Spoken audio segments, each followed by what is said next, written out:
Cupim enxameando. Aqui tem um resultado de interação de cupim que é sempre legal. Isso aqui é um cupinzeiro africano, estão vendo aqui? Ele é alto, né? Que esse cara aqui deve ter o quê? 1,80 m? Tá aqui, mais um, mais dois, tem quase 4 metros, 5. Olha aí. Essa construção é perfeita, porque ela é uma construção aberta, mas não chove dentro. Mantém a temperatura lá dentro do cupinzeiro, ideal para a reprodução e a vida dos cupins. Muito melhor do que nossas salas, né? Que a gente fica dentro nesse calor, não aguenta e tal, né? No hotel, por exemplo, lá agora eu estava ligando o ar-condicionado, um calor desgraçado esse dia. Quer dizer, a construção é avessa. Aqui não, aqui tudo bacana. Se você juntar talvez os arquitetos e engenheiros aí, melhores do mundo para fazer uma construção melhor que essa, eles não fazem. Me expliquem isso. Como é que o cupim tem a cabeça menor do que a cabecinha do alfinete, faz um negócio que nós não conseguimos fazer, hein? De onde saiu essa inteligência? Seleção natural não é. A seleção natural simplesmente diz: olha, se você se reproduziu, aquela sua reprodução continua, então esse padrão genético continua. Mas da onde saiu essa inteligência? É inteligência coletiva, mas como é que ela é formada? Olha só que coisa interessante. Ele está falando que tem que explicar, porque é burrice humana, né? Mas o fato é que isso aqui, cada cupim está seguindo regras muito simples. Ele está imitando o seu vizinho.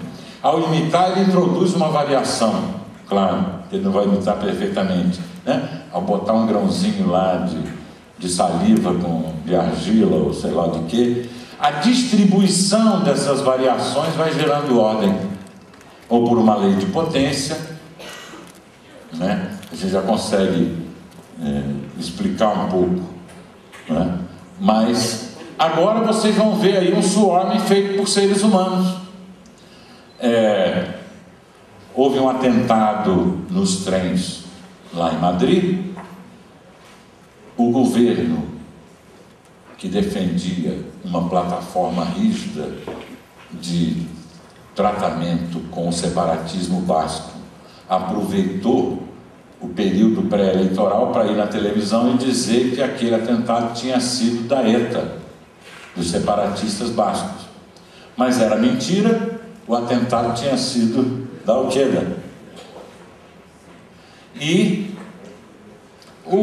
as pessoas revoltadas com aquilo, sem ninguém comandar, sem ninguém chamar, começaram a mandar SMS e eventualmente também um pouco de e-mail.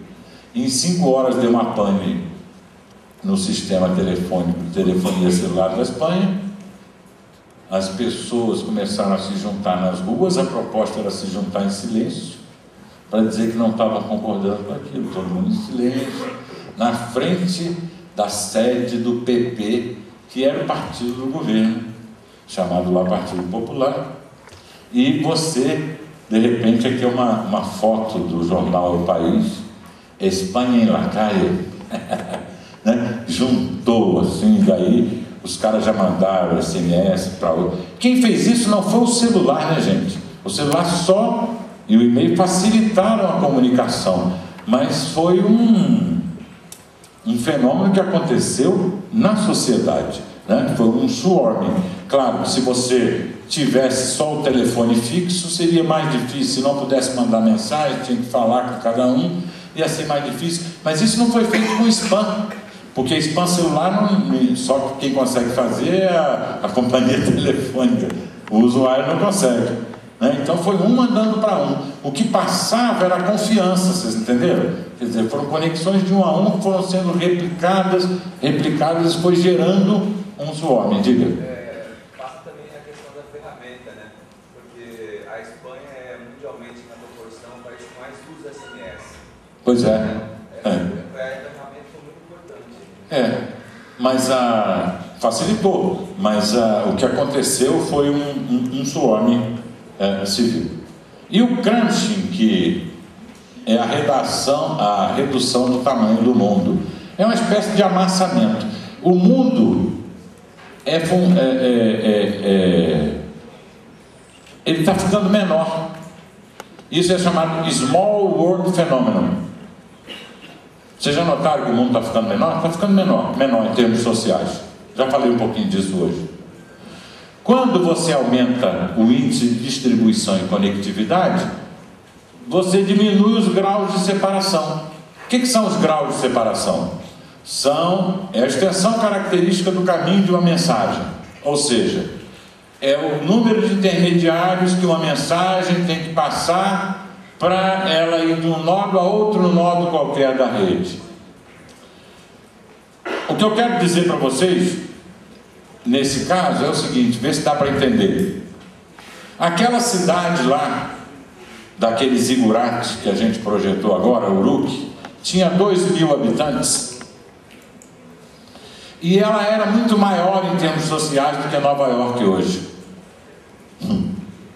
Mas como?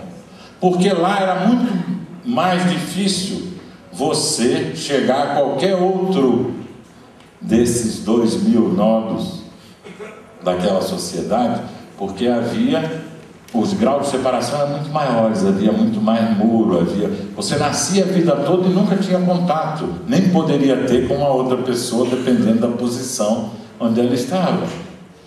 Aí a estratificação máxima, que significa obstruções de fluxos irremovíveis. Esse negócio do Small World é muito interessante. Começa com o experimento do Milgram. Vocês já ouviram falar do experimento do Milgram?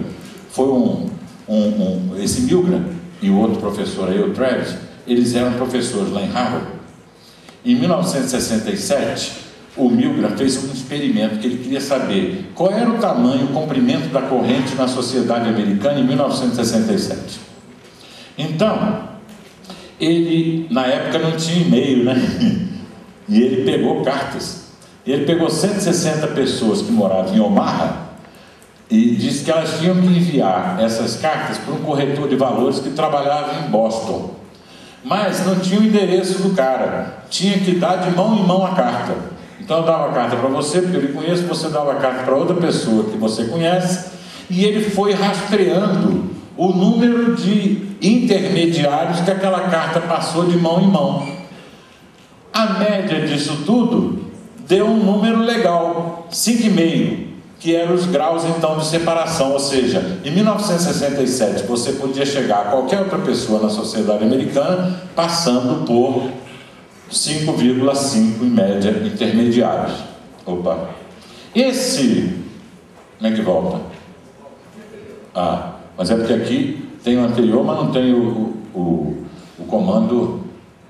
Agora ficou esquisito, Vamos lá. Bom, esse experimento o Duncan Watts agora, recentemente em 2002, resolveu repetir o experimento do Milgram. Só que ele fez para o mundo todo e agora o Duncan Watts já tinha e-mail, então facilitou bastante o trabalho, né? Não era mais na base da carta. O que ele fez? 60 mil usuários de e-mail tentaram se comunicar com uma de 18 pessoas-alvo em 13 países, encaminhando mensagem de e-mail a alguém conhecido. E ele chegou a um número bem parecido, que eu acho que é parecido apenas por coincidência com o número do Milgram, 6. Por que por coincidência? Porque eu até falei isso para o Duncan Watts, ele tem que fazer a experiência só para os Estados Unidos para a gente comparar com a experiência do Milgram. Fez para o mundo todo, agora não sei, a sociedade americana hoje, eu acho que ela tem um grau de separação muito menor do que aquele que o Milgram achou em 67. Vamos em frente. Mas, o que o Duncan Watts descobriu? Você chega a qualquer pessoa hoje do mundo, desses 6,5 bilhões que nós temos, você chega só com 6 intermediários, em média. Bacana, hein? Olha como é que o mundo está ficando pequeno. Você